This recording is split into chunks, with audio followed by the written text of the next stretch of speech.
Hey, and Christine with you on SportsCenter. Big losses by the Warriors last night. A game to the Rockets and star Jimmy Butler to an injury. He went down hard going for a rebound in the first quarter, landed right on his tailbone, and was in obvious pain. He stayed in the game briefly to shoot free throws, but then went to the locker room and did not return. For more on this story, we now welcome in NBA insider Charania. So what is the latest on what the Jimmy Butler's pelvic contusion? Christine, so last night, Jimmy Butler was walking gingerly postgame. It was on his own power, but he was moving with discomfort, and he underwent x-rays in Houston. Those didn't provide a clear reading from my understanding, but he will undergo an MRI later today. There is clear concern with the Warriors about his health and the severity of this pelvic tailbone injury, because even with a deep contusion in that area, it typically leads to some extent of missed time and missed days, as Stephen Curry knows well. And so we'll see what the MRI shows today, later, and what the severity could be, the treatment level. But we saw from Jimmy Butler, his play in game 2 when he was on the court with game 1, and the impact it has on Stephen Curry. This is a team that's 25-8 with Jimmy Butler in the lineup and 25-27 without him. It is night and day for the Warriors. So if they're without him for any period of time, they're really looking at a bleak playoff series here with Houston. Yeah, that's a rough one. Butler has missed just one game with the Warriors since being traded to Golden State. That happened back in February. Another thing that happened last night, Jayson Tatum did not play in the Celtics' 109-100 Game 2 win over the Orlando Magic due to that wrist injury that he suffered in Game 1 of the series. So how is Boston handling his injury moving forward? So it's essentially a bone bruise right on the very tip of his wrist, and that injury has provided him pain and discomfort.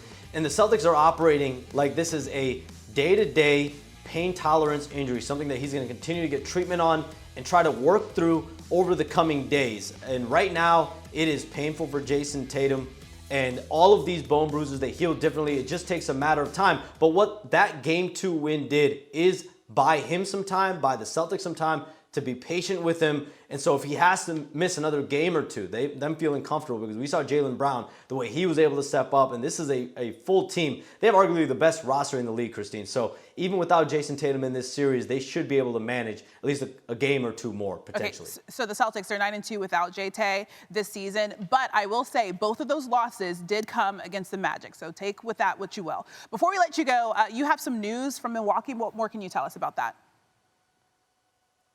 Sources tell me the Bucks and general manager Jon Horst have reached an agreement on a multi-year contract extension. His contract was potentially expiring very soon, but the Bucks ownership and Horst's agent Brian Elphys reached agreement on a new multi-year deal for the next few seasons that keeps him at the helm of decision-making. And this has been a successful run overall for Jon Horst. In all of his 8 seasons, they have been a playoff team. They've had the second best win percentage in the league during his 8 seasons as general manager. He's made some big acquisitions. Jrue Holiday, Damian Lillard, hiring Mike Budenholzer. But this summer, he's going to be at the helm of what could be some hard conversations and decisions.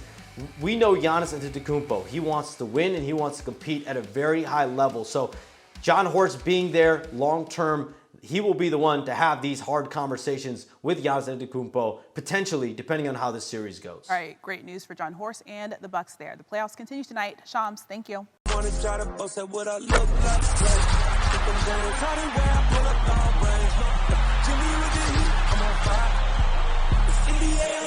NBA